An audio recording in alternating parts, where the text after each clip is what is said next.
You're listening to Behind the Lines, a podcast presented by In Play Live and powered by Pinnacle, the #1 sportsbook where winners play and never get limited. Go to pinnacle.com/InPlayLive to sign up and get in the game. The ace up your sleeve is going to the shady book and saying, look, I'm going to level with you guys. I know you're not paying me, right? The bookie, hey, I know you're not paying me. Can you please give me access to my account? And can you please let me play there even for X dollars? I just need to lose the money out of the account. Just tell them straight up. Have you had that conversation? Like where you've gone and said, look, guys, just let me lose the money here, please.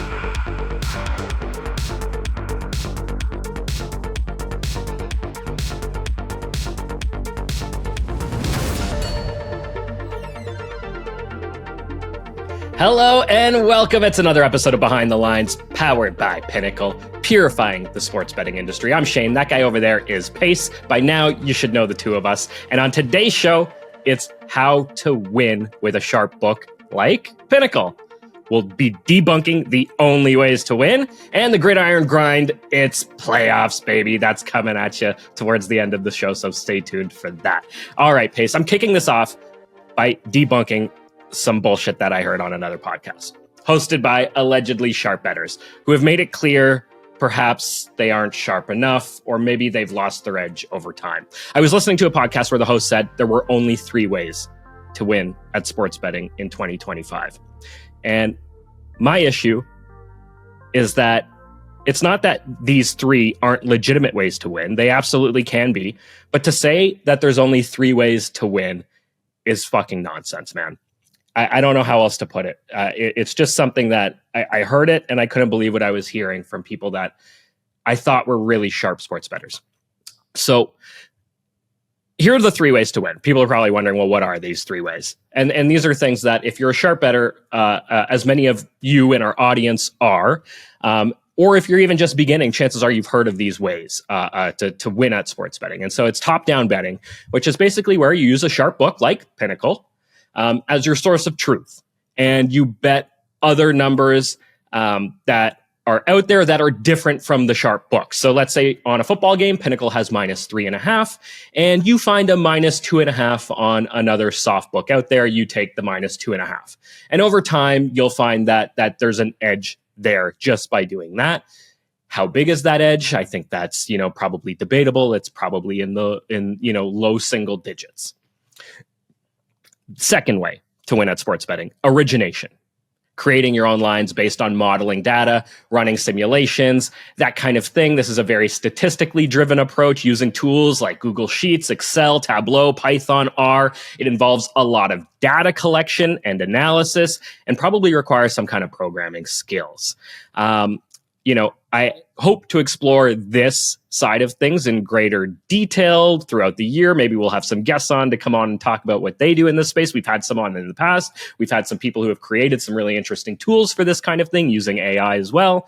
But this is sort of, one of the ways out there where you create your own numbers and then you put them to test against the books and hope that your numbers are closer to the truth than what the books have out there. John Wilson, who joins us for the Gridiron Grind, he does a lot of this stuff and has been extremely successful with it. But that's number 2. And both those top-down betting, origination, ways that you can win at sports betting. And the third one, which I think is kind of funny, but this was the third one that was thrown out there. Leveraging news and acting faster than others. And Pace, we've talked about this before, that, information is absolutely, key in this space. Information is power. You can absolutely use it to your advantage to win. But I've got to say, in this day and age, thinking that, for all of you out there that are listening, that are sort of, new to your sports betting journey, or maybe you're midway through, and even if you are a sharp bettor, you know how difficult this can be to, 1, get this piece of news before other people, and then 2, you've got to beat those other sharps to the book or to wherever you're getting that advantage.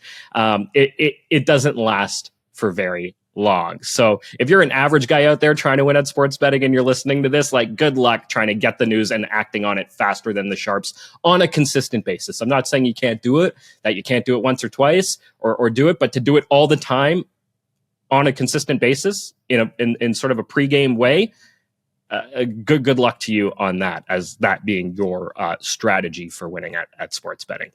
So those were the three pace that were tossed out there. Now that I've gone through these sort of, only ways to win at sports betting, I think it's time now that we can talk about all of the other ways, pace, that we win at sports betting.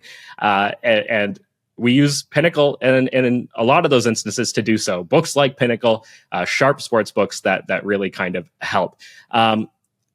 Pace, I'll turn it over to you first. What do you think about those three things, those three strategies that I brought up, and I guess, how much is being missed when that's the picture? Gosh, I mean, I think there's those guys are sharp sports bettors, and there's an argument to be made that almost anything we bring up today will fall into one of those three buckets. That's what I would say. I would say the approach of the industry is pregame.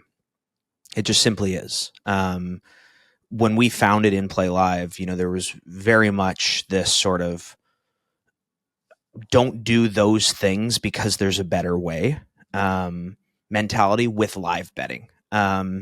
So it's tricky. There's so many ways to make money live betting, and that just wasn't what they were referencing. So I don't necessarily want to be like, they're so wrong. That's not really my approach. I think we just want to open people's eyes and say, hey, there's some other things we can do here, and some of them might fall into those buckets for sure.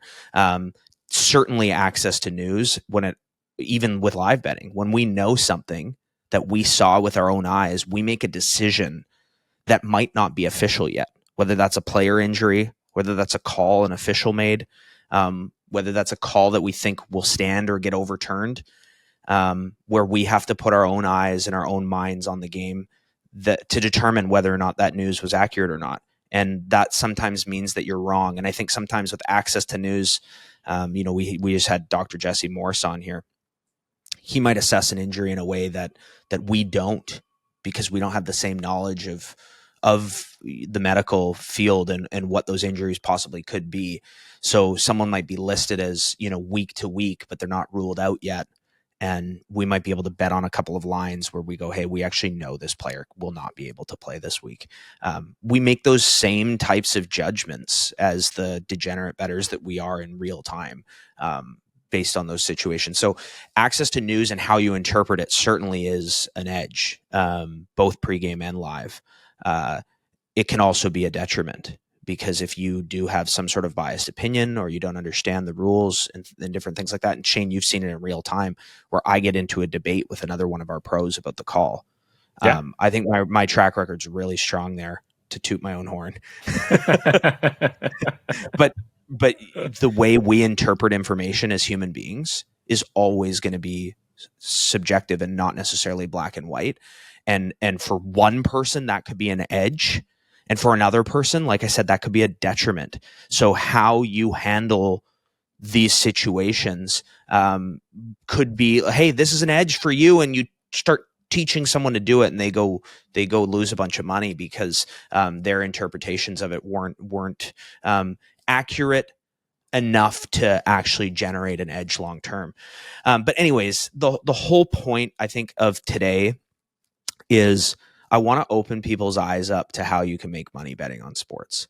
I've been excited about this episode for months. I would argue that what we're going to bring up today is some of the best information that's ever been put out publicly on how to make money from sports betting, and specifically live sports betting. We are going to talk a little bit about pregame today, but as you guys know, I don't really consider myself to be a pregame pro. Aside from our teasers, we hit another one last week.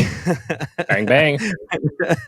But right. So I think there's a lot of value packed into this, and I'm excited to get into it. Yeah. I think what really sort of rubbed me the wrong way is that the only ways, I think that's what bothered me. It's like, for anybody out there to say, hey, this is the only way to do something, or these are the only ways to do something, I think that, it's such a narrow minded approach to anything. And we're, we live in an age of disruption, of change, of constant adaptation required, and that kind of thinking just boxes you in. And I think that's what really kind of rubbed me the wrong way about it. From the pregame standpoint, something that wasn't included in the conversation at all. And I'm not saying that this is, that these are the ways to go from a pregame perspective, but it wasn't even part of the conversation, is arbing and middling. Things that you can use a sharp book like Pinnacle to do against soft books. Lots of people out there, I know we have a few pros that sort of really built their bankroll simply by doing pregame arbing. And it's out there, especially with a lot of the bonuses and incentives that you can get at different books like that. That's a way that right off the bat, if you're a new sports bettor, you can build up a little bit of a bankroll just by arbing. Yeah, I mean, I think that initial kick of your bankroll, bonus harvesting, and that starts a journey beyond the bankroll. It starts a journey mentally, where you approach the scene with an edge, with an angle. And while it will dry up because the bonuses won't just keep pouring in, it's a great way to shift your mindset from I'm in an arena that's known for losing to now one where I am here to exploit and maximize opportunities that generate me a profit. And it's a gateway drug. It's like a gateway plus it's a gateway plus EV way of betting. It really is. Yeah. And that leads to a great future, provided you continue down the path. Yeah. Middling as well, which I think we'll get into, which I think is a much more productive thing to do live than it is to do pregame. But you can do it pregame. Are you going to hit enough middles to make it profitable over the long term? Maybe, depending on how big those middles are, how big of discrepancies you can find out there. But certainly live, we've managed to be profitable middling live. I don't do a lot of middling, Pace, and I know you don't, but we have a lot of people in the In Play Live community that do a lot of middling live and make money off of doing it. And in a lot of times you need a sharp book to do that middling against, right? Yeah. Well, no, you don't need one. You don't need it, but no. It can be good to have. Right. So I think Shane, if we're gonna transition here and start getting into this, I think that the biggest and simplest sort of analogy for edges live versus pregame and why I bet live is if you go scour a betting menu right now, and especially if you do it for major North American sports, will you find middles? Can you find middles? Will you find arbs? Can you find arbs? The answer to both of those questions is obviously yes. Can you find plus EV bets, whether it's top down or whether you're originating those bets? Can you beat the books to news? Some of them, yes, of course. Can you beat the books where your interpretation of the news is sharp and is going to yield you a profit long term? Of course, again, the answer is yes. And I think when it comes to actually breaking news and those ways of making money, there's an argument to be made that if you have that tremendous access to that information beyond the level that the public has, or beyond the level that the sports books have, which it's tricky, but it's possible, your edges can be monstrous with pregame betting. Monstrous. Sure. But as a general statement, for anyone that is going, hey, I want to learn to make money from betting on sports, when you shift from pregame, where you see some of these middles and arbs and they're really hard to find and the edges are super small and the middles and arbs are super small, to live betting, all of a sudden you have huge middles, huge arbs. And with huge middles and huge arbs comes huge plus EV edges. And yes, I'm talking about double-digit edges. And a lot of people can't wrap their head around that. No. But they're out there, and they're out there consistently, and we are evidence of that. So when you say, the role of a sharp book in this equation, I think there's a lot of reasons why Pinnacle is going to be a cornerstone for a sports bettor's success. And Pinnacle's the sharpest sports book in the world. There might be another book that's equally as sharp to it, but I think when it comes to reputation, payouts, and everything that they do, they are the sharpest sports book in the world. On a global level, I think it's probably unmatched. Right? In North America, you could maybe have the conversation, but I think on a global level, Pinnacle is probably the sharpest by far. Right. And when they set a line and they are viewed as the sharp line, and using other books to, I guess, assess the value around that Pinnacle line to see where discrepancies are, and then betting based on that and having an edge from it. If you just take that identical approach to pregame betting and shift it to live, it's just like mind blown. And the reason why is because you're not going to find these multi-point discrepancies pregame where you will find them live. Not only will you find them live, you're going to find them more consistently and with less time remaining in the game. So when it comes to making money from live sports betting, I think one of the most fundamental things that you can do is break the game down into the shortest time frames possible.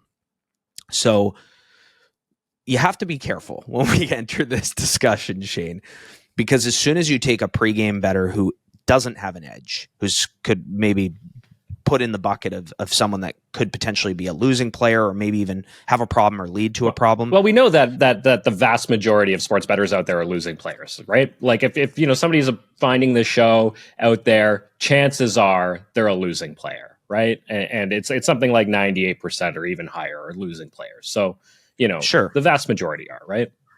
Sure. So all of a sudden, when you flip things to live and you break the game down into smaller chunks, all of a sudden it's like spinning the roulette wheel more times, right? And that's the last thing we want to very encourage dangerous here. For sure. So we're kind of going to go forward where it's like we're not referencing people that have a problem and can lose more. And actually being the CEO of In Play Live and seeing some of the interactions that we've had with potential customers in the industry, there has definitely been people that speak out against live betting strictly from the standpoint of you're going to lose more from betting live because there's more gambling opportunities now. And that's why there's been such a shift to live from the sports books themselves, is because they are opening up new revenue streams. So let's put that aside and go forward with the things from a profitability standpoint. Now, if you're looking at a pregame arb or pregame middle, whatever the case may be, we talked about chaos theory in one of our very first episodes of Behind the Lines. There is so much uncertainty regardless of the expected value of your wager.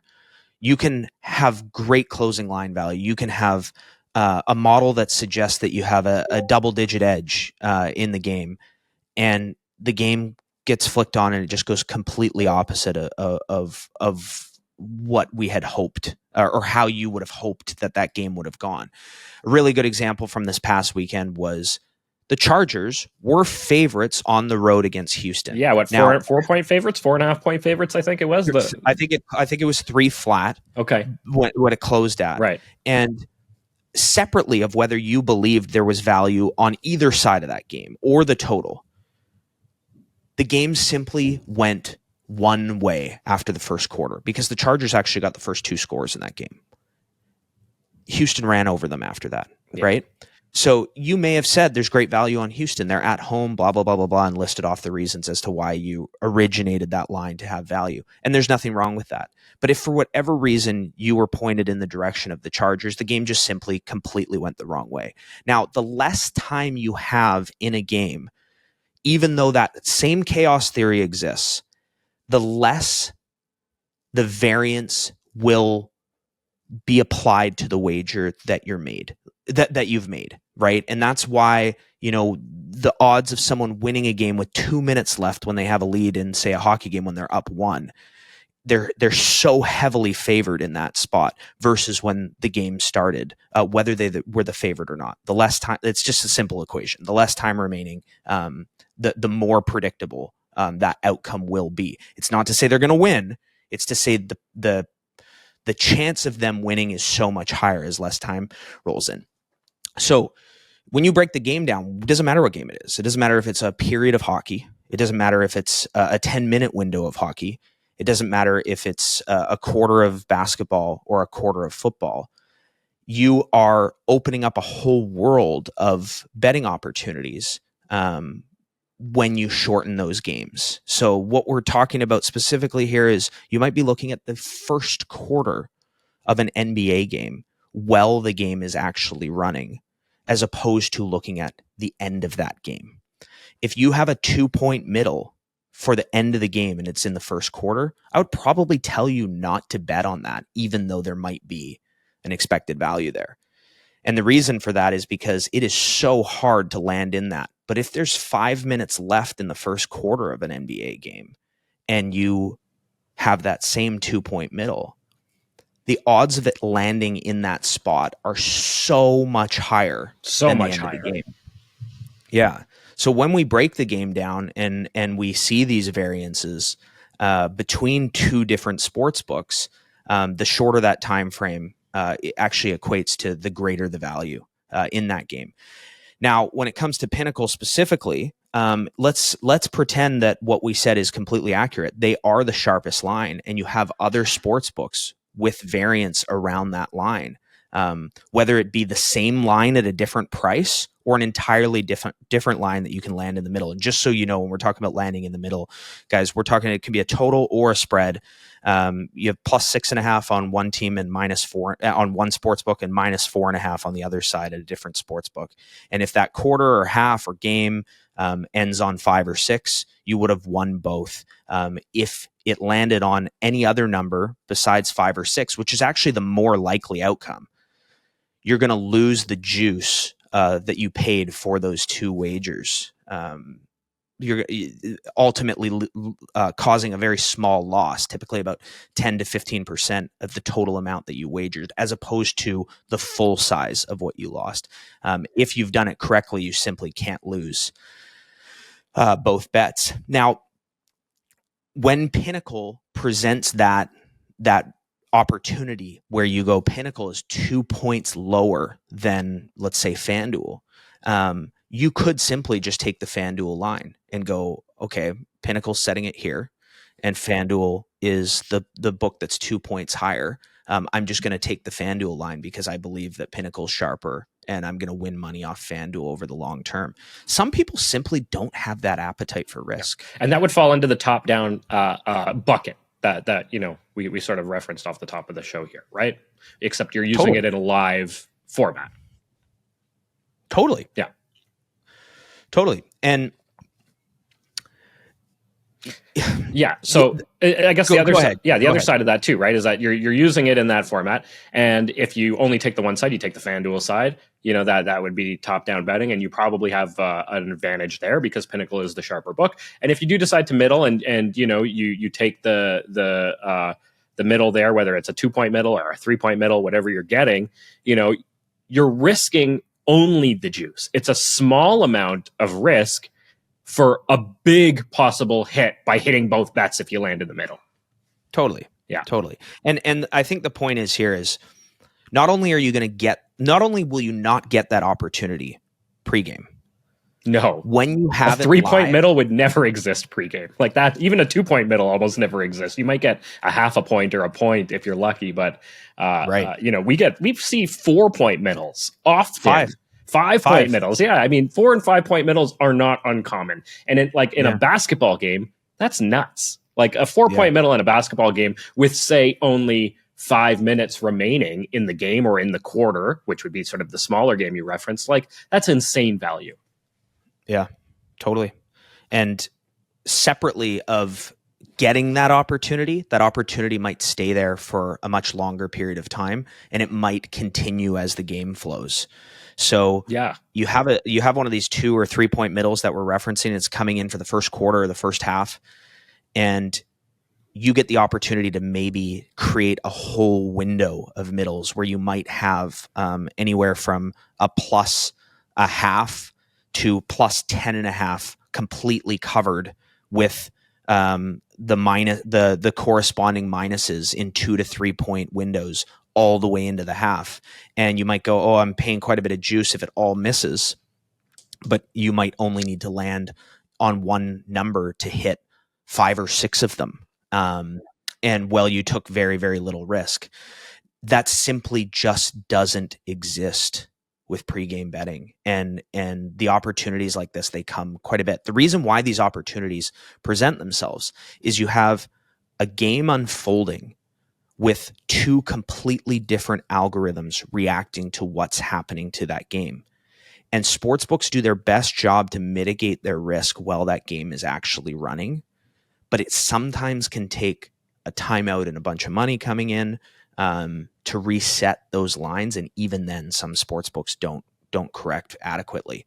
So yeah, Pinnacle does a great job. But even with Pinnacle, they will post lines. And this is the thing. A lot of people will say, oh, I'm bleeding money out of my Pinnacle when they're betting this with these strategies or styles. They'll go, oh, I'm bleeding out of money on my Pinnacle, but it still provides them with the peace of mind and comfort to have their bets closed out and not be taking the risk. I don't bet like this.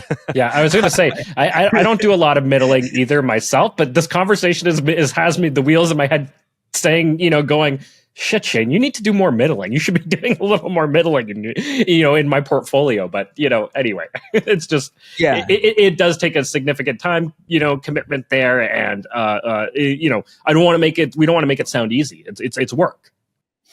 It totally is work. It's not fun either. It can be. It very much is like the meme with all the numbers and the equations flying around, right? Because there's just so many numbers and lines that you're looking at. You have so many books open, and it can be it's a brain drain for sure. Right. Yeah. So what I was referencing there with the algorithms of two different sports books reacting differently to what happens. I personally find that the biggest discrepancies will be in games that are outlying games themselves. And what I mean by that is maybe it's an underdog who's up by 40 in a basketball game. Yeah. Maybe it's a game where the total was projected, NBA game where the total was projected to be 210 pregame, and it's looking like it's going to land closer to 250 or 260, or vice versa. It was a 235 point pregame total, and it's looking like it's going to land closer to 190. Games that are really big outliers relative to what was predicted in the game is where you'll see multiple sports books show some of these discrepancies that you can middle or arb. Now, I think it's important to reference there's kind of three ways that you can sort of structure a middle. And there actually are risks to this. So Shane, we both talked about us not really doing this a lot. There's a reason for it. We can get into that. But the first thing that's important to know is that if you were to take, let's say, a middle where you bet on a line that's 3 points high on one book, and the clock is running, and you spun in, under 212.5, and in the NBA, they hit back-to-back threes in 6 seconds. And we all know with the spooling process of some of these sports books, they may see those two baskets go in and accept your bet. And that was the high line. And then you go look at your low line and you're in trouble. Yeah. You actually don't have a middle anymore. We will reference that as being flipped upside down. So there's significant risk of that. That's number one. Number two is the same example I just gave where you actually can't get out of the bet and you got stuck with an uncovered middle that you can't get out of, that maybe they hit a third three now and you're like 6 points behind or something like that, and you never end up getting the opportunity to get out of it. So when you're betting on these types of things, if you're doing it while the games are running, some people do it with extreme levels of success because they've developed this skill over time and they're comfortable with those risks. But we always say, wait for a timeout and then make your decision. You have to be quick, obviously, but when you wait for a timeout, you know that you can't get burnt completely. Some middles you might close out where you don't end up with a middle at all. You end up just intentionally eating the juice because of the lines that moved in that spot. Now, when it comes to execution with anything in life, it's everything. I said this was boring. Shane, we both said that we don't do it. I promise you, if you're like, hey, I want to start doing this, this sounds really cool. You can do it in both football and basketball are amazing for middling.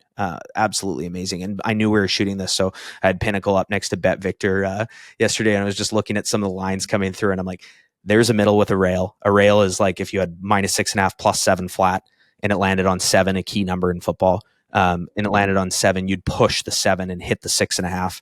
And then all of a sudden -6.5 plus 8.5 appeared. And I was like, oh, there's a really nice middle where if it lands on 7 and also can maybe in this example, take a 2-point conversion. If that was relevant for the play, and hit it, execution's everything. This is a skill that you develop as a sports bettor that you put in your back pocket that can come out at times that you didn't even expect it to come out.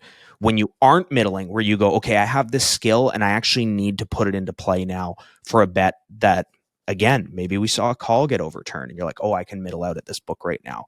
And we know that we didn't want the original bet that we took. So when you enter this arena of doing this, you have to put in some time where you go, this is confusing and this is hard and this is challenging and this isn't as easy as they made it seem. And that's where that skill develops. And then there's the actual execution of your bankroll and how you deal with it and dealing with sports books limiting you and all that other kind of stuff. So I started this with saying there's 3 ways to structure these. The first is where you actually are eating juice to pay for the middle. So if you had -115 on one side and -110 on the other side, and you were doing $1,000 middles and you laid the juice, so you bet $1,150 on the -115 and $1,100 on the -110, combined, you paid 25 cents of juice to take that middle. And if one of those 2 sides misses, you'll have eaten the juice on your wager. So you were in this example for a total of $2,250, and you're only going to be returning $1,000 back if one of those 2 sides misses, which actually is the more likely outcome. One of those 2 sides missing is going to be what happens more times than not. So you actually have to be comfortable with, when you're middling, you're hitting at about 15%. You'll return $2,000. You'll return you'll get your $1,000 plus another $1,000. So if you're in for 2,200, right, you would get 2,000 back. You would lose about $200 or whatever. Yeah, I wanted to get through there with that example. You'd lose $250. Yeah, right. You'll have risked $2,250, and if one of the 2 sides doesn't hit, it will have cost you the $250. But you risked $250 total dollars in this example, where you had the upside of winning $2,000 profit. Exactly. $2,000 of profit, right? So with volume, which is what you get live, you don't get that pregame. With volume, these start hitting quite a bit. To the point where you watch your bankroll and you just go, oh my God, this is amazing. So that's the first way to structure them. The second way is oftentimes what would require some alternate lines, which Pinnacle offers live. So let's say you have a soft line at FanDuel that's 3 points high. Well, you might not take a 3-point middle in this example. FanDuel might be at -110.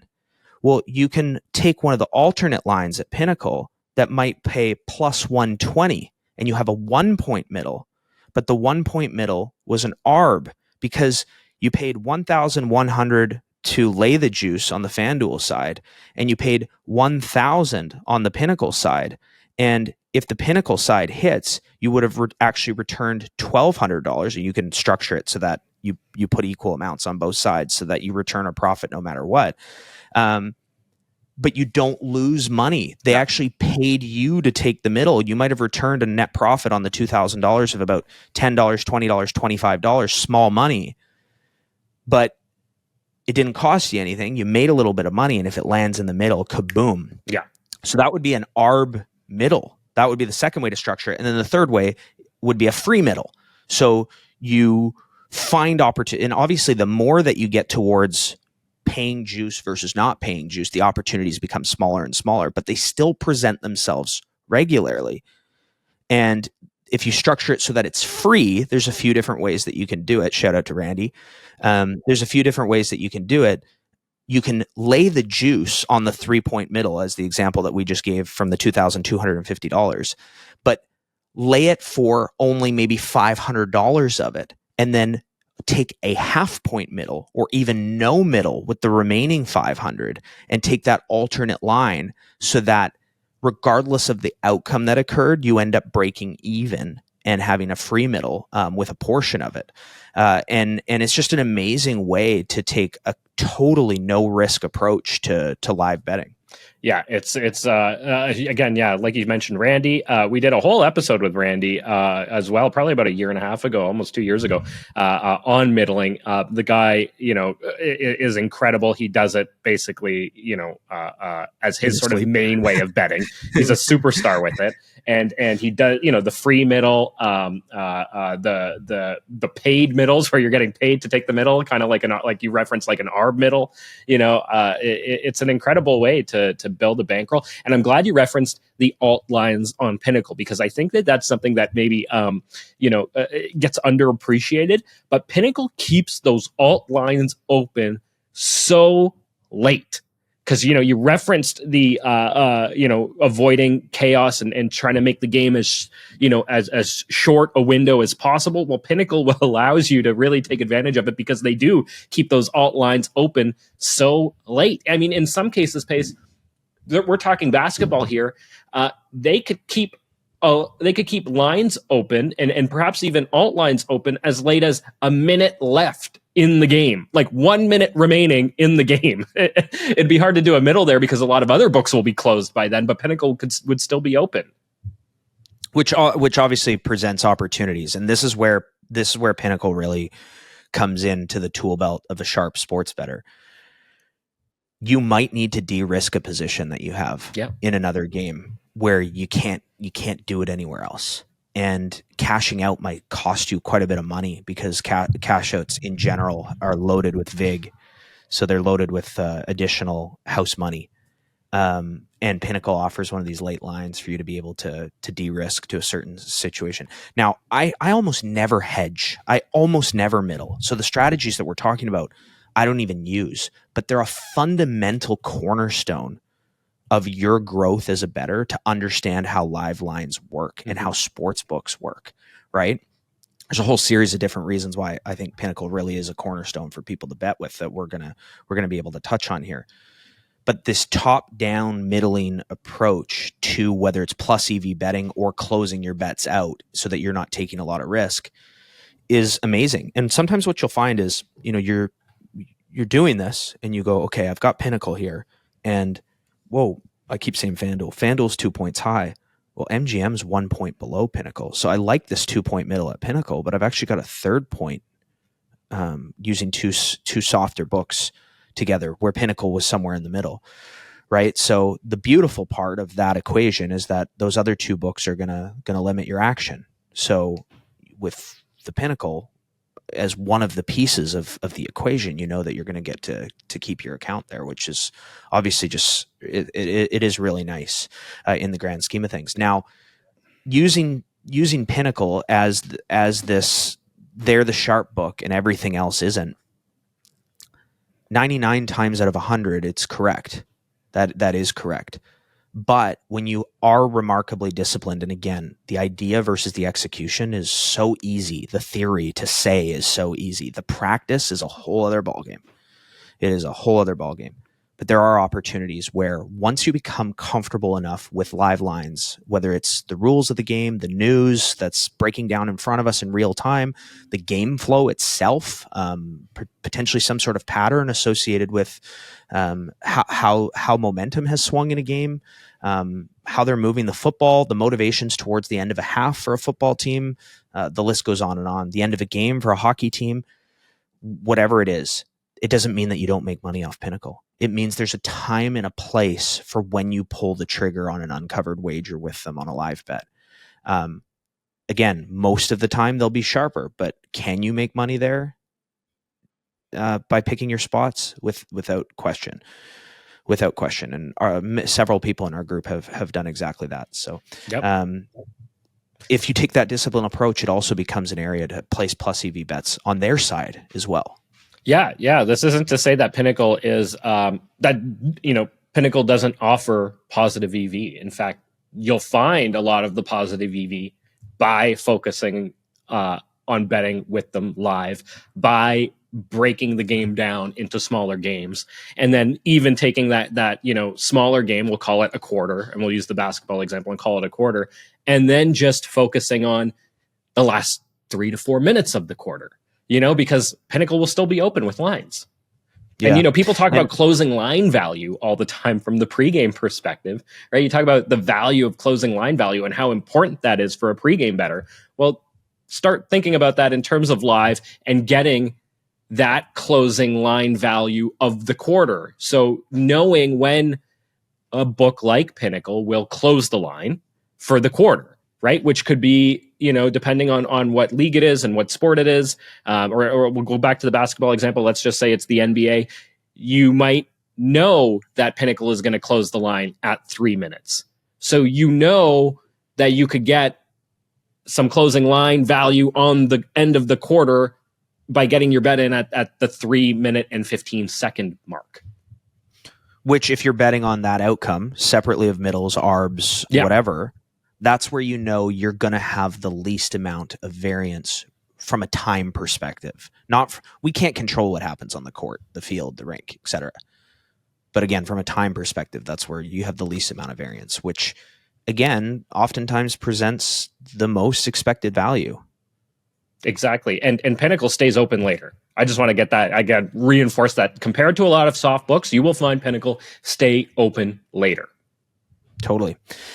So when it comes to your betting journey, whether it's, taking this approach of going, hey, I want to, try some of these middles and things like that, probably going to be some times where you do make some mistakes, probably going to be some times where you get discouraged. So put in your back pocket a real system for money management. With middles in particular, you can go a little bit heavier, but to start, you have to understand those risks. And to understand those risks, it usually means you have to live them. I could have told you about them, and one day you might go, oh, right, he said this might happen. But when you live them, it's totally different. And let's say your entire bankroll is $2,000 and you have $1,000 in 2 different books, and this great middle opportunity presents itself. And geez, Shane, what are some of the ones we've seen? You bet on the wrong game. Yeah, that's happened. You think you're middling one, on one book on a game, on one game, but you actually take like the over in one game and the under in a completely different game. Human error. Yeah, right? that happens. The Celtics are on a back-to-back. The Celtics are on a back-to-back, and the total happens to be similar for where they're at in the current game, and you ended up middling to tomorrow's game, getting flipped, the line changing, the list goes on and on and on. So you really have to be responsible. We would always recommend people start with $1 on each side for practice. Something small to practice with. Yeah. You do that for about a week, and do it for 5 nights, and make all those mistakes. Not on purpose, but you will make those mistakes where you bet on the wrong game, where you get flipped upside down. Those things will happen to you, and you'll learn and understand it that much better.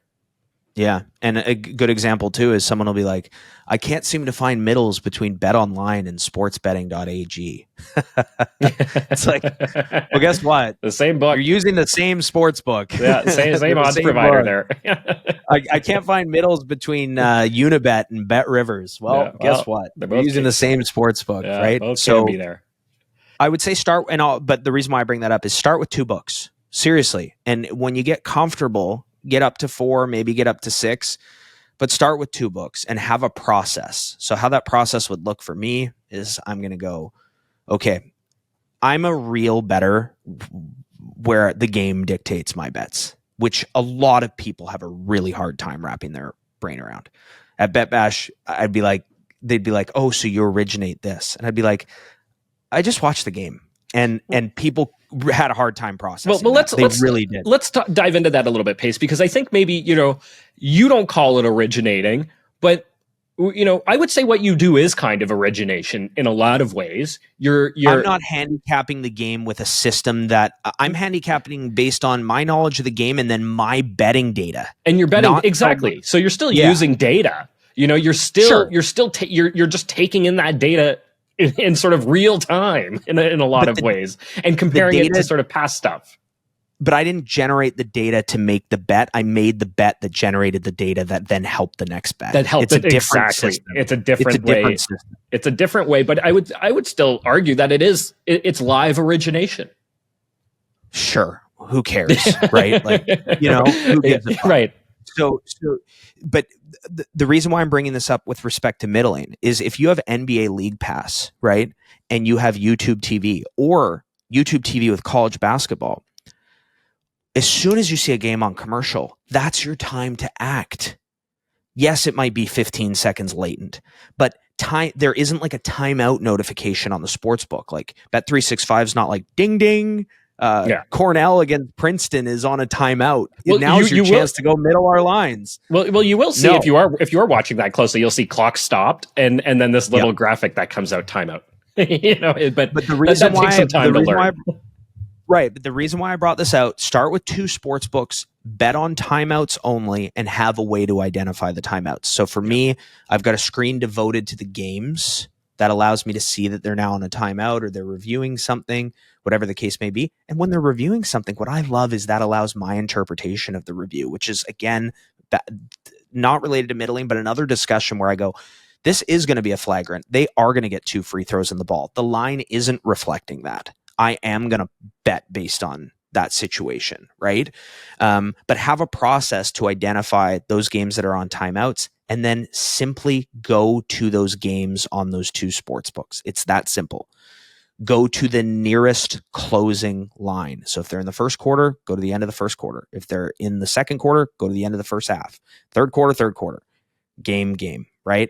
Go to the nearest closing line, find discrepancies, execute on the discrepancies. Start with $1 to $5 for a solid 5 nights of doing this. And when you feel like you're comfortable, then get into numbers relative to your bankroll that makes sense. And I would start with 1%. So that's, if you have $1,000 bankroll, that's $10 on each side, right? And I would try to get up to 3% once you're really clicking with this stuff. Some people even get up to 5%, but I would say try to get up to 3%. So if you had $1,000 bankroll, you'd be doing 30 and 30, and just get comfortable with it. And that will open up so many more windows for you to be able to make money as a sports bettor.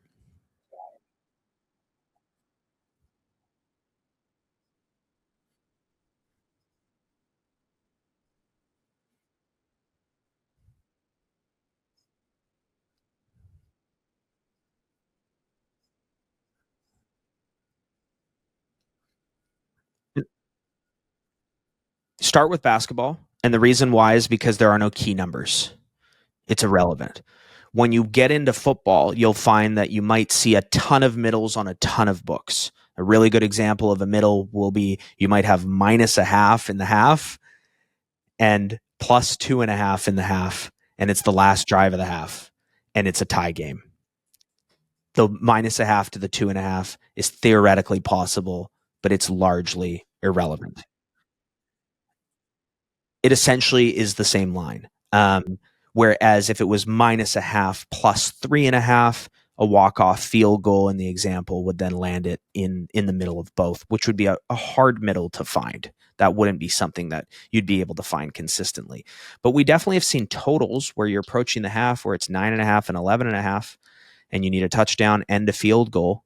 And that's precisely what ends up happening. And if it doesn't, of course, you took very little risk. So start with basketball, and then you can transition into other sports. And the higher volume, higher scoring sports, I've never middled cricket.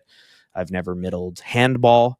But I think there could be potential. I just don't know personally firsthand. I know that you can do it with Aussie football. I know that is something that a lot of people in our group have done.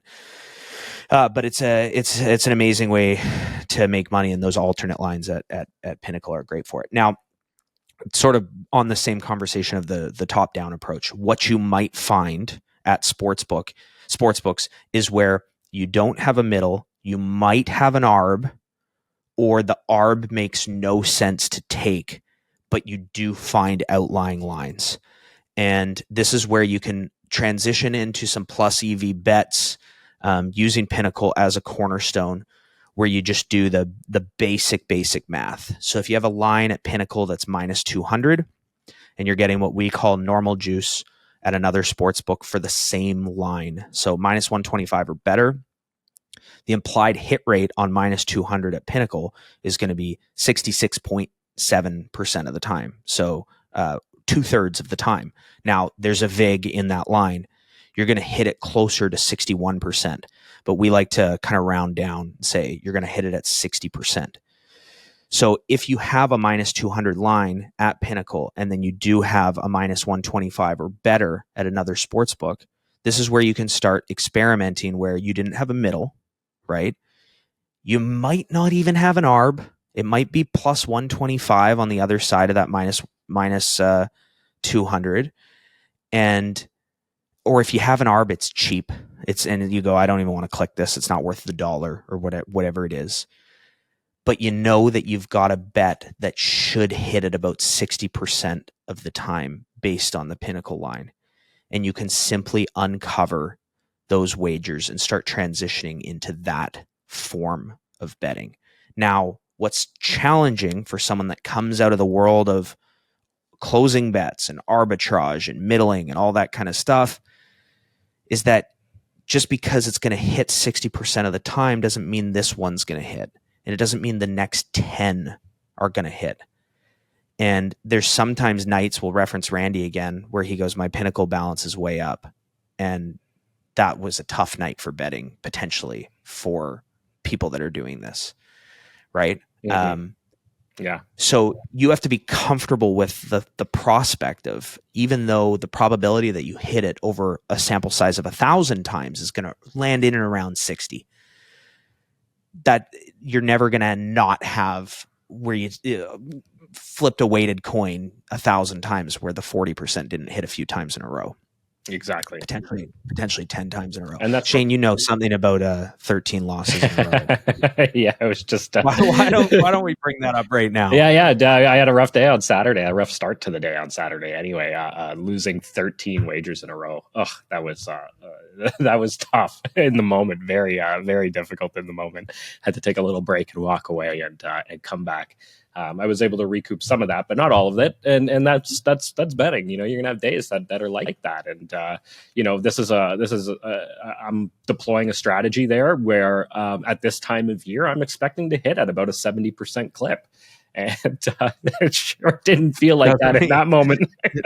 doesn't mean you're not gonna lose. But exactly. we had a monster day on Saturday as a group, yes. Right? And the best way, we are the compass. In Play Live is the compass. Now, as a member of In Play Live, do you follow that? And the answer is yes, of course you do, to an extent. Yeah. Can you get every line? No, of course you can't. Can you join for some? Yeah, of course you can. Are you off doing your own thing? Well, for a lot of members, the answer is no. And for a lot of members, the answer is yes. And there's a reason why you're off doing your own thing. It's what you just said. You're expecting to hit this wager at 70%.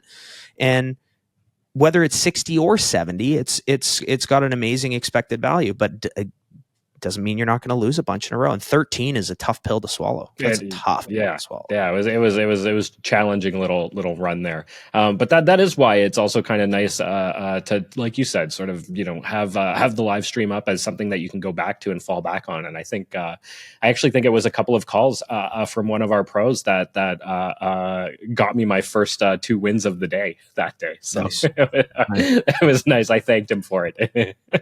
Nice. Yeah. Shout out to Tim, Hawkeye Tim. Thanks for coming through for me that day, buddy.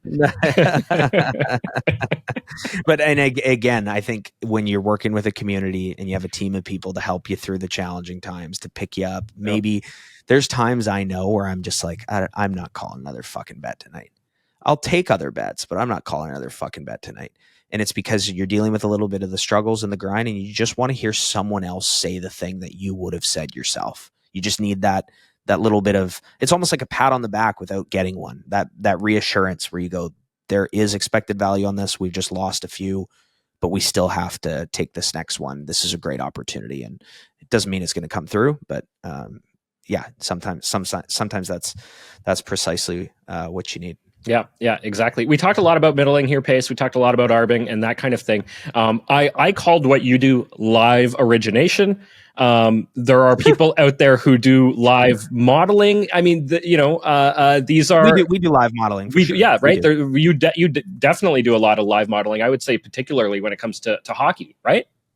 Yeah, absolutely. And taking advantage of things again late in a period, late in the game, and that's sort of I would say that's kind of the main way that you win and that the team at In Play Live wins.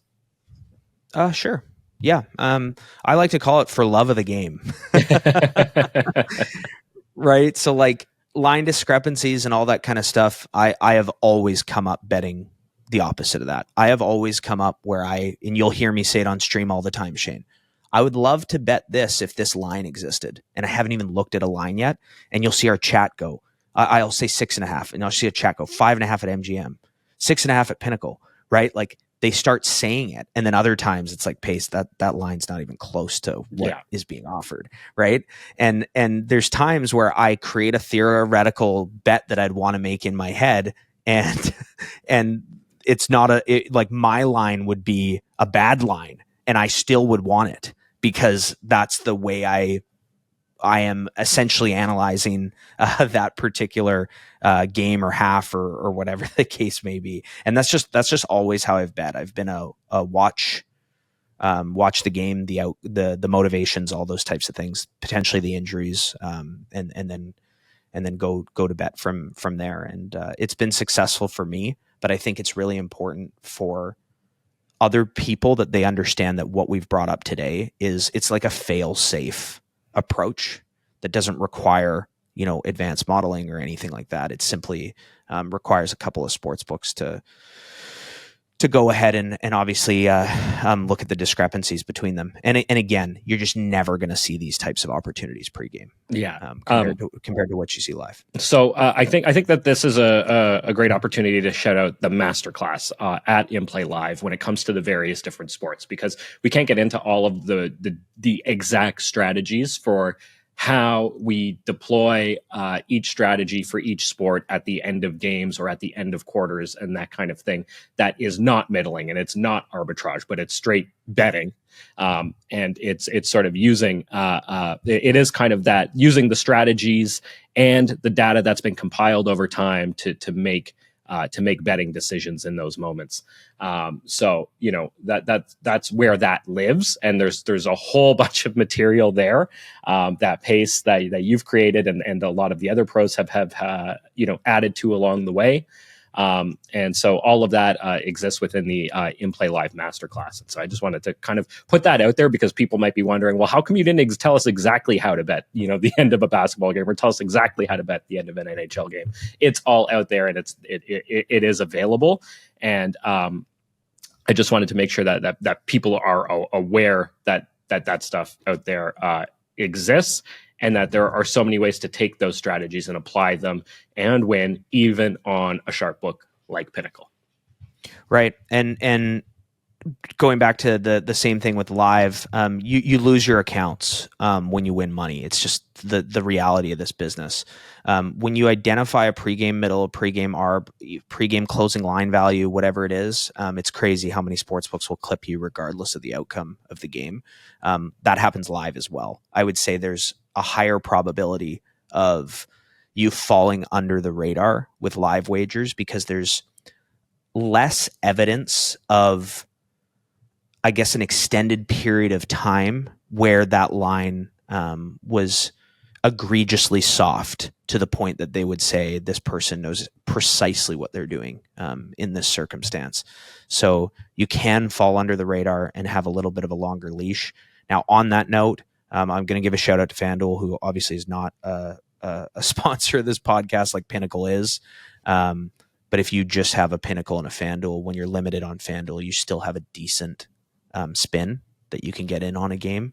I don't use FanDuel because I'm not in Ontario and I'm not in the States, but I know for a lot of people, just that marriage of Pinnacle and FanDuel is a really nice way to profit long term, doing some of the things that we've talked about in this episode so far. It is and a nice I do pairing. think that we should get into, Shane, I think we should get into how I've used Pinnacle to get money. Yeah, I was just going to say, because that's a whole other That's using Pinnacle to navigate an entirely different problem in this space. I haven't had to use Pinnacle myself in the way, Pace, that you're about to kind of walk us through, but this is that, and that is simply because I live in a regulated market in Ontario, where if I have an issue with a book paying or it's thinking about not paying, I can very easily go to the regulator or threaten to go to the regulator.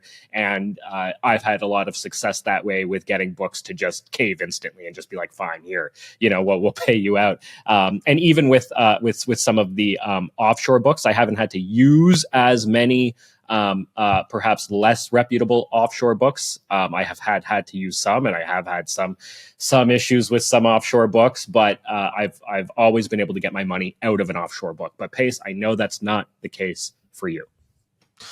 Yeah, I'm actually coming off of a really big weekend, and I've got tens and tens of thousands of money that is, I don't know if I'm going to get, like, straight up. It's like you're sitting there, you had a monster weekend, and you're going, now I got to hope this book pays.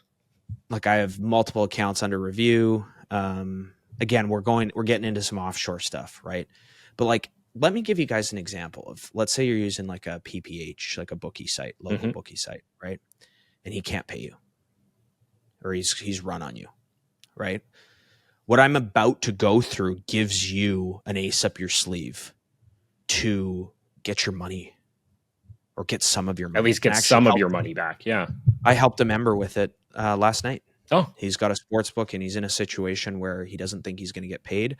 The verification is crossing the line for him, and he doesn't want the sports book that he believes to not be reputable to have the information that they've asked for. Well, so sometimes sending a stool sample can get a little messy. I mean, yeah, right.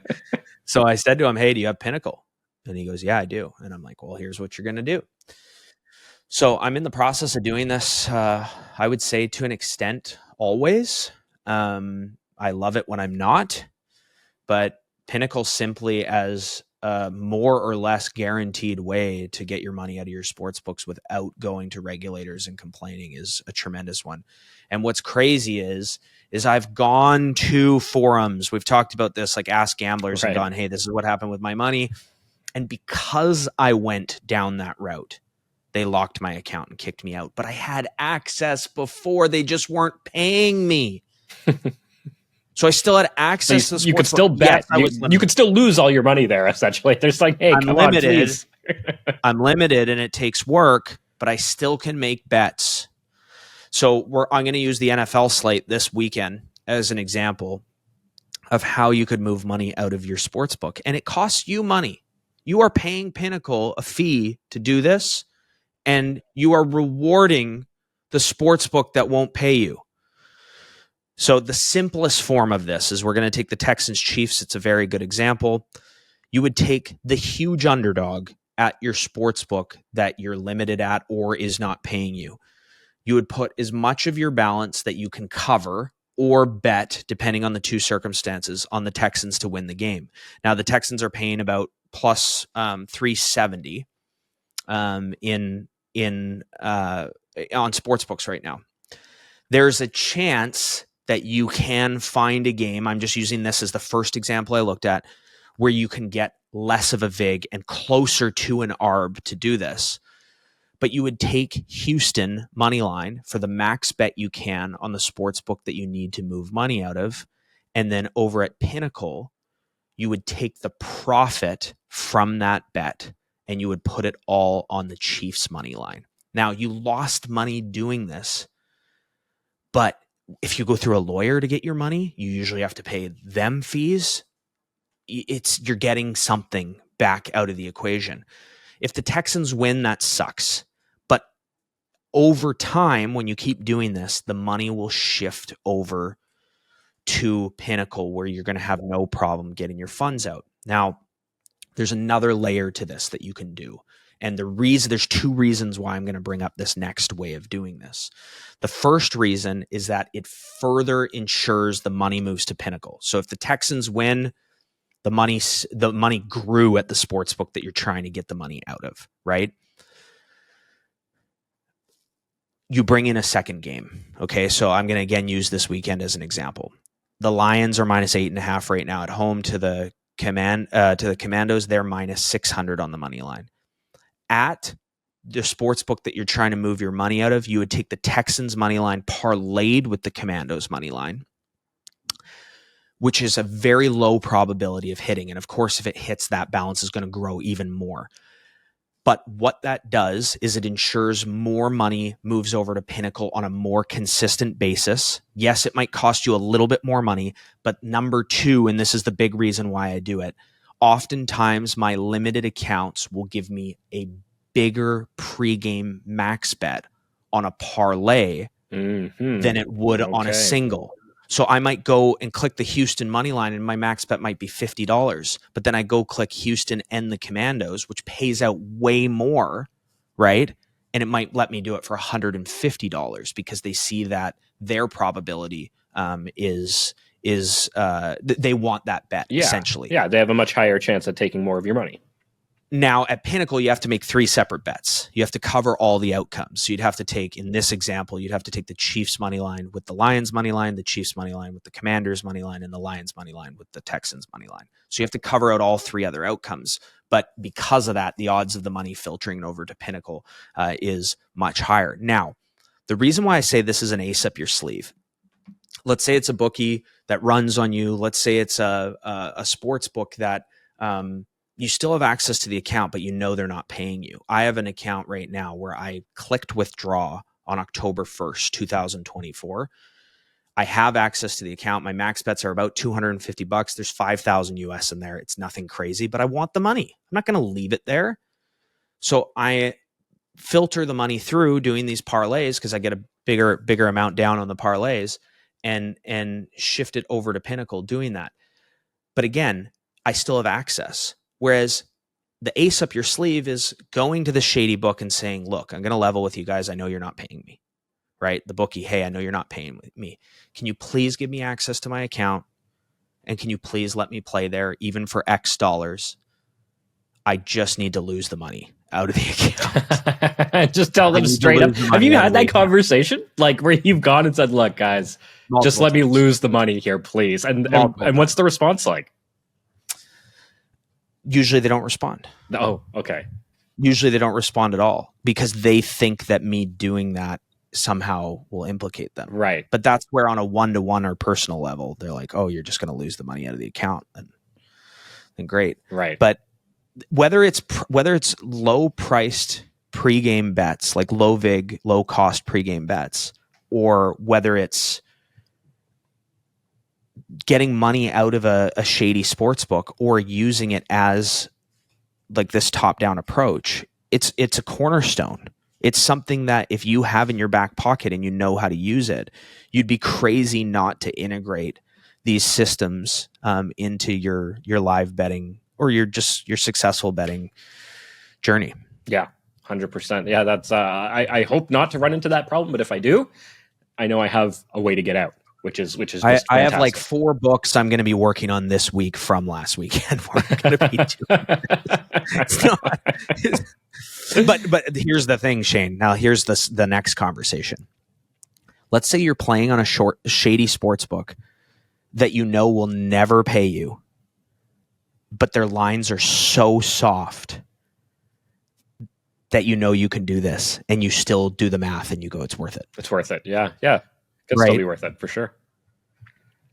Yeah. So that's my story. There you go. No, hey, it's again though, you have to have the Pinnacle account to be able to do it in the first place. There's really no downside to at least having the account, it's just like you said, it's an ace in the back pocket, and it's super valuable. Okay. Well, I think we've covered off quite a few ways that you can, leverage a sharp book like Pinnacle to your advantage to actually win money over time. Pace, you've got a contest. Tell us about the contest that we're going to do here.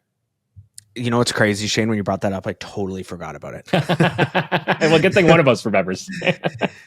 Okay, so for 2025, we're committed to giving away $4,000 and we want to encourage people to responsibly win money as sports bettors. And our contest is essentially going to help fund your journey and your bankroll.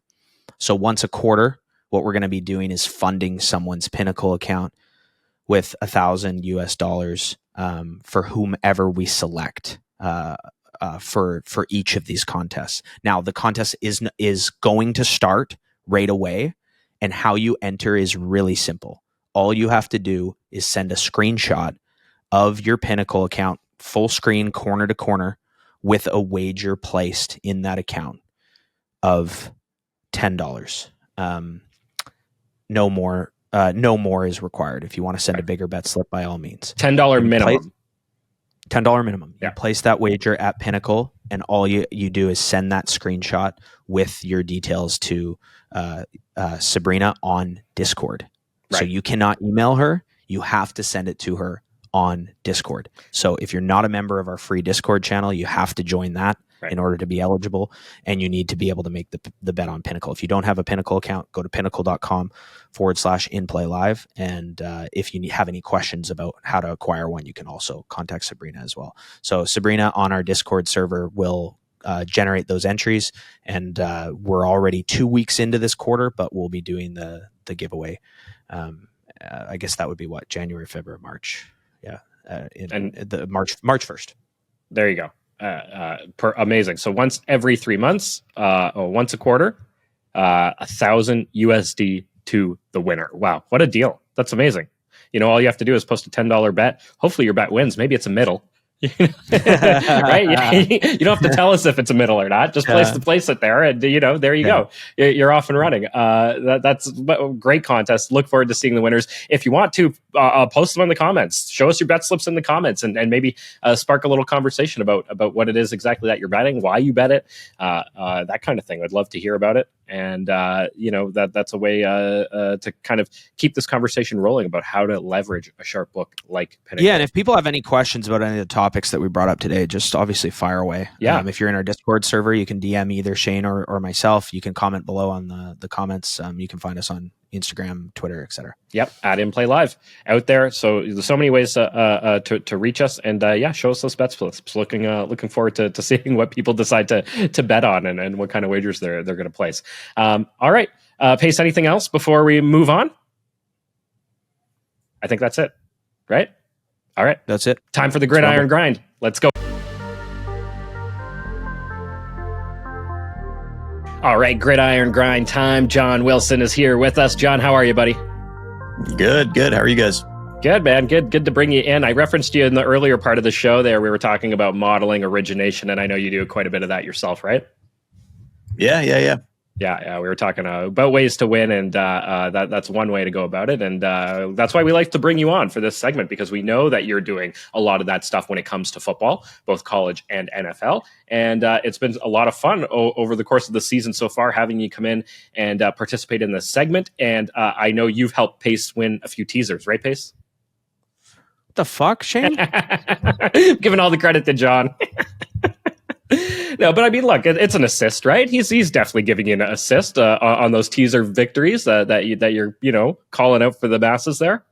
No, 100%. I mean, it's all about teamwork and discussing different things. I think my best strength as a pregame teaser pro is staying away from games where I would identify what I think has a high blowout potential, and that's why, like last week,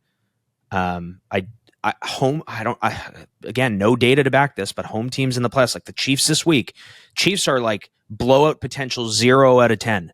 But I don't know what it is about home teams waiting for opponents in as favorites on these first two playoff weekends. There's a lot of destruction in those games. I don't think the Chiefs are necessarily going to blow out the Texans, but let's put it this way. I wouldn't want the Commanders at plus 14 on a teaser this week, even though the math might make sense for that. I think there's a high blowout potential there. Right. Yeah. If the Chiefs do blow out the Texans, I think that'd be their first blowout of the season. Yeah. They blew them out the first time. I don't think the Texans scored. Did they really? I forget what was that? When was that? The Christmas Day game, right? And I don't think the Texans scored. The Christmas. In that game. Yeah, right. They scored 2 points. They got the safety early on. That was Baltimore, wasn't it? Wasn't that Baltimore? I thought that there's Texans. Oh yeah, you're right. You're right. Yeah. You're right. Yeah. Yep. You're right. Well, I guess I'll just get into my teaser then right away. Let's hear it. Another win, which was awesome last week, and hopefully people when they say this, like I did say that if the Ravens got below 9, that I like them at 2.5 or less. So I actually hit 3 teasers over the weekend because I ended up adding Ravens into combinations of what I took. It's as simple as it sounds this week. It's the Chiefs Lions. You need to right now you can get 7.5 and 8.5. So both of those need to be under 2.5 for it to be an official take. But yeah, that's a must bet teaser in my mind. Oh, Shane, I forgot to bring this up in the Pinnacle stuff, but it's important when talking about those parlays and moving your money out of the account. Exceptional opportunities where you can really close the vig in are where you have 2 -6 teasers where pushes aren't losses. Oh, yeah. Okay. You get normal juice on the 2 money lines when the money line otherwise would have paid about -140. If you can, when you're moving money from book to book, teasers can be an amazing way to do it. So I forgot to bring that up. That's a great strategy for moving money. That can lead to closer to arbs as opposed to make you pay less juice. Right. Okay. Hey, noted. There you go. There you guys go. Another little piece of advice there. Yeah. There you go. Okay, we've got your teaser out of the way. So it just officially it's Lions, Chiefs, 2.5 or less. 2.5 or less. There you go. On a 6-point teaser. On a 6-point teaser. Yeah. Okay. Let's do a little college football before we get into the NFL playoffs. We are at the championship game. John, what are we looking at here? Yeah, so Ohio State, I think people are going to forget how close that game was based on the fact that it looks like a 2-touchdown victory, but Texas first and goal with a chance to tie the game. And there's should have tied the game. So Ohio State opened a huge favorite against Notre Dame, who had a thrilling win against Penn State. There's a back and forth game. So Ohio State opened, I think 9, 8.5, 9, 9.5. I think the day after it opened, I was able to get 10 at our friends at Pinnacle. I paid a little bit of juice. I think I got -114 on that 10. I think it's down to 8 now. Yeah, I think I bet it closes about. Yeah, I think it's probably going to close around 7.5, 8. I don't think it'll ever touch 7, but I think that's an interesting game. I think Ohio State still everybody's kind of penciled them in, week after week since they had that really big win against Tennessee as just like the de facto winner of it all.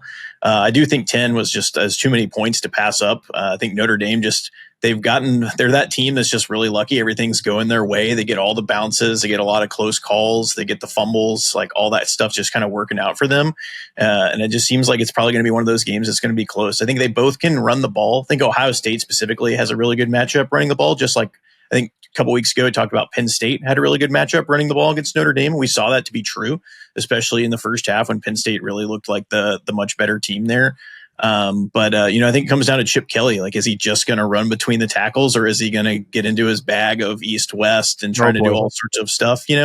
It really, I think, comes down to him, because I think there's a really easy path to victory for them and just controlling the clock, running the ball, and Notre Dame struggling to stop that. But we'll see. We'll see what he does. And on the other side, I think Notre Dame can have some success running, especially with Riley Leonard. I think Ohio State's kind of struggled against some mobile quarterbacks this year. So we'll see what they can do to keep it close. I think there's a big time hype train, as sort of a casual college observer, a big time hype train on Ohio State. Do you think that the public will, hammer Ohio State and perhaps move that line more? I don't see it going back up close to 10 again. I think the public also has kind of fallen in love with the Notre Dame story just because of how they beat Georgia, they beat Penn State in that game. Little Cinderella type story kind of developing there. Yeah. Okay. Yeah, plus, I think the Ohio State is by far the largest number of tickets that on any team to win the Natty. So like the public already has them essentially in this game at plus money or better. So I think the books are just in trouble no matter what in this game. I think unfortunately for them that their year of losses has not come to an end quite yet. I love to hear that. Do you think people will be enticed by the Notre Dame money line because it's just one game, so they want a high payout, that being a prospect? And then the other side of it is, do you think people will tease Ohio State with some picks from the weekend? Oh yeah. I mean, who's not going to have Ohio State, the Chiefs, and the Lions in a teaser this weekend? We won't. We'll just have the Chiefs. Yeah, we will not. Yeah. But I mean, honestly, if this week's like any other week this year, that will just win easily because everybody had the Eagles, Ravens, Bills money line parlay that paid normal juice or even plus money this weekend, and I don't think anybody was really sweating that from the moment those games started. So. It's just been that's how it's been this year. Right. Well, I mean, I guess the Chargers, a lot of people were behind the Chargers. Chargers and the Commanders were like the two public road teams this weekend. Yeah. So we went 1 for 2. Okay. All right. Well, the public went 4 for 5 in the wild card round. So the public just keeps it up. The public keeps rolling. Yeah. What I'll say is I saw Ohio State as a beatable football team this past week, and I don't think Texas played well. I don't think Texas played well against Arizona State. We saw Arizona State really be the team that could have won the game, and then we saw Ohio State in a position where Texas, they were first and goal at the 1, and Sark ran the ball straight across the 9-yard line on first and goal at the 1 while the whole line collapsed and tackled him. It left an impossible situation for their offense to overcome when they just needed to. They ran the ball on first down straight at the line, but just because it didn't work for 1 yard then doesn't mean you don't do it 3 more times. Like, you've got to pound that ball in, and doing something way back behind the line of scrimmage typically isn't going to be the path to freedom. I'm not saying Ohio State's going to lose that game. I just saw that they were definitely beatable in that game. Yeah. Oh yeah, I agree. All right, over to the NFL. Let's start things off here with the Houston Texans visiting the Kansas City Chiefs. Yeah. So the Christmas Day rematch, Christmas Day. Can the Texans score more than 2? Rematch. Yeah. So this line opened at 8, I think. And it got bet up a little bit, and then it's gone back down. So it's kind of interesting, a little tug of war that's going on early. I personally, it's kind of bounced around there. I think it's too many points. I think this is under a touchdown kind of line for me. I make it about 6. So I definitely take a little bit of the Texans, but I agree. Like, I have a hard time imagining the Chiefs losing this game. But that's just kind of the way the Chiefs play. It's they don't take care of business a lot against these teams. They kind of play with their food. Even in the playoffs, we've seen it kind of year after year. So I think I will definitely take the points, but what I like more is the under. I think it could be windy and snowy potentially there. Definitely windy. And these are 2 of the top rated defenses. I think that Houston Texans defense played really well. They played great against the Chargers. Yeah.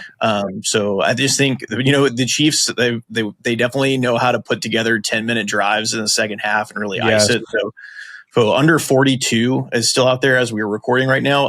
42 is kind of a dead number. So anything 41.5 or higher, I really like in that game. Nice. Awesome. Why don't we stay in the AFC and look at that picture? Because I think this next game might just be like the game of the week, maybe the game of the playoffs. I think there's a lot of hype around this Ravens Bills game. This game should be the AFC Championship, but then you can't ignore the Chiefs. There should be an AFC Championship where they just all the 3 of them play each other. It's a new format, new rules.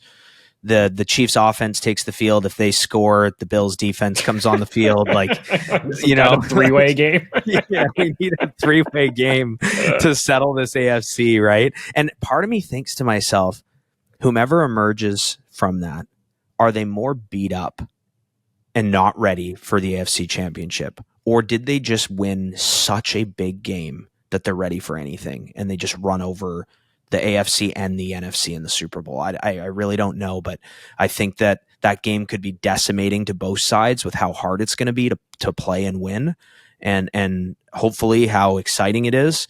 And then, the other side is they just freaking come out rumbling from such a big momentumous victory. I can't believe the Bills are +1 at home.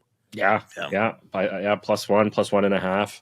All right, John, what do you think here? I mean, this isn't what we're talking about. Yeah, well, another outdoor game though too. I know, I'm not too far from Buffalo, and it's been, pretty cool, and we got lots of snow, and I don't know what's in the forecast, for a week from now, but I mean, it should be interesting.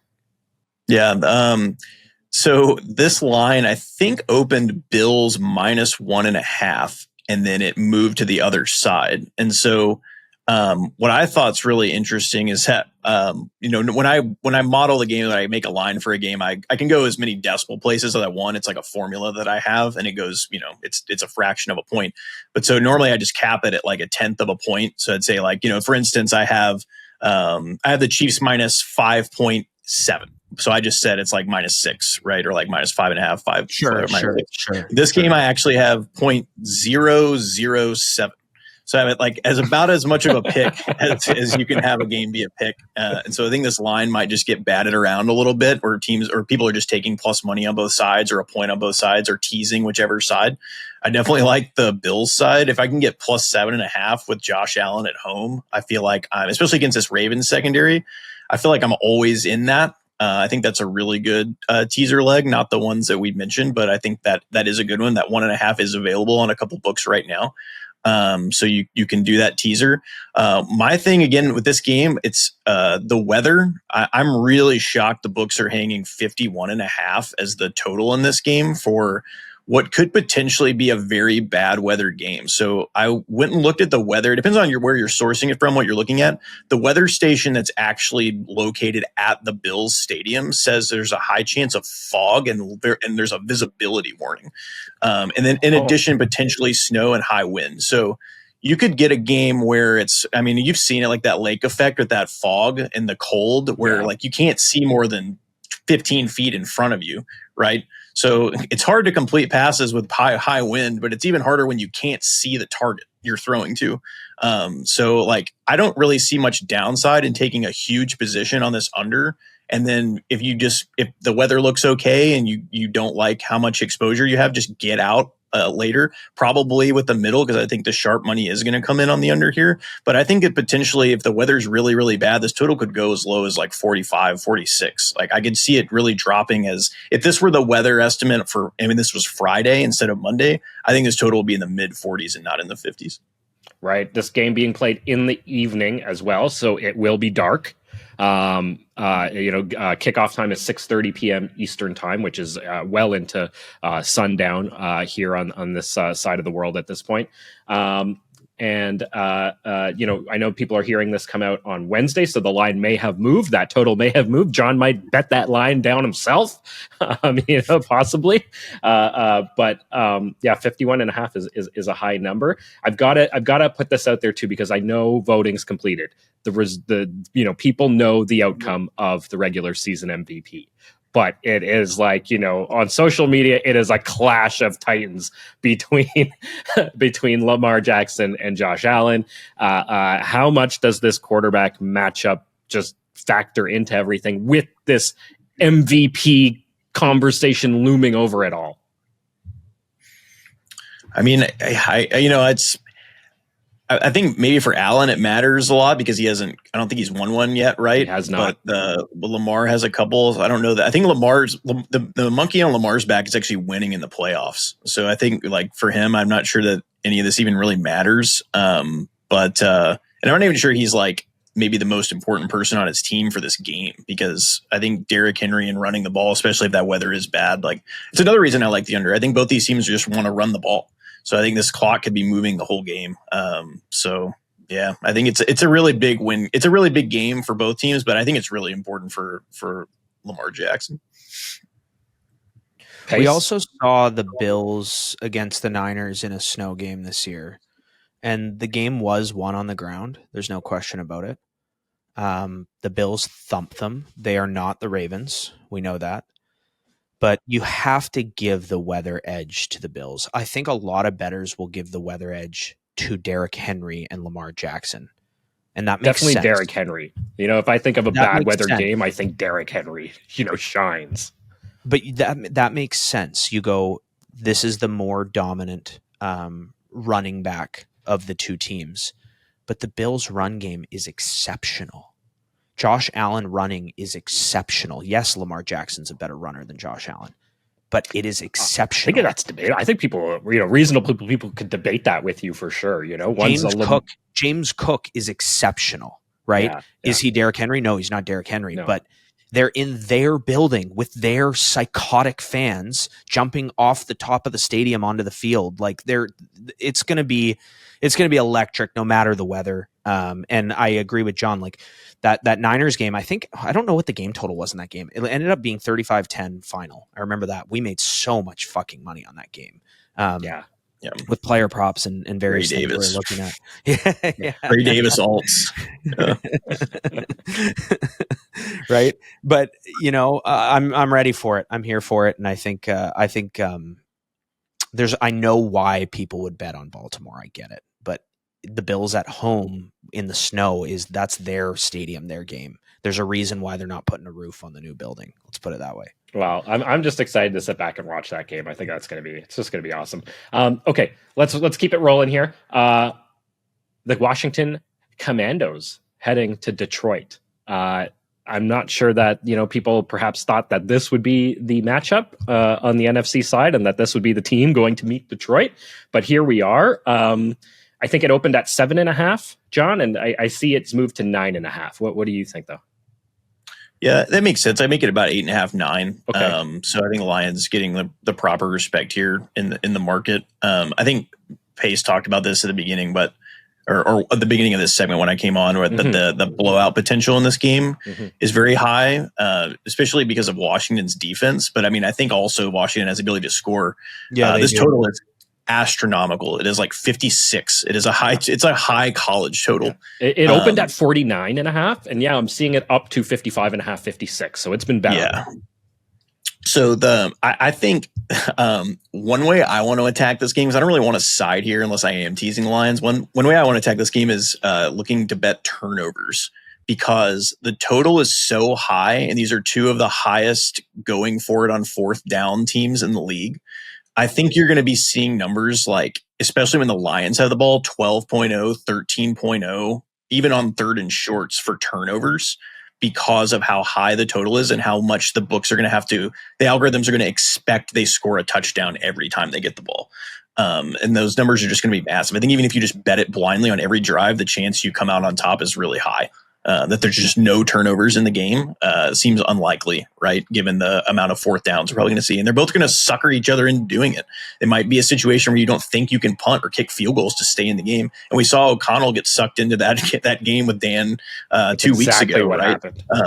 Yeah. So I think they're just both going to get trapped in this thing. And I think we're going to see teams going for it on fourth down a lot in this game. If they even get to fourth down, who knows? They might just score every time anyway. But that's going to be what I'm going to look for. Right.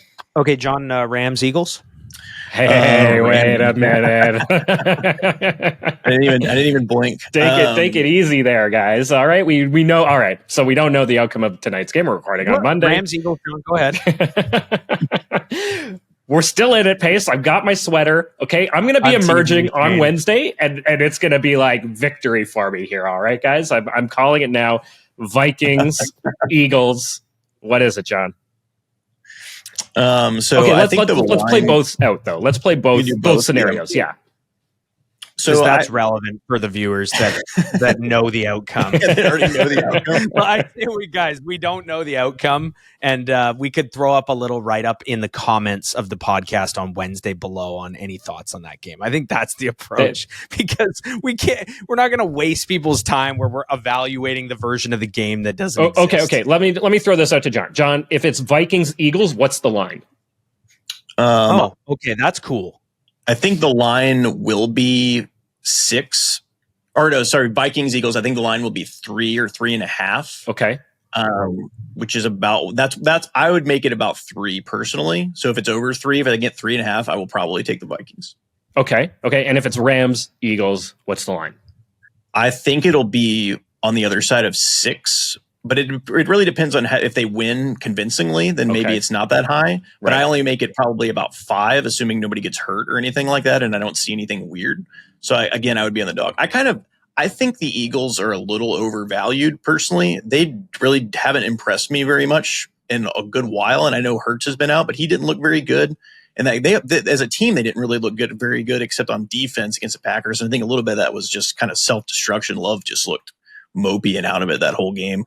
And that team's had lost a bunch of people to injury. So I kind of just want to fade the Eagles. I know that's not going to go well in our community, but I think that they're just a little overvalued right now, personally. I think it'll go down just fine in our community. Yeah.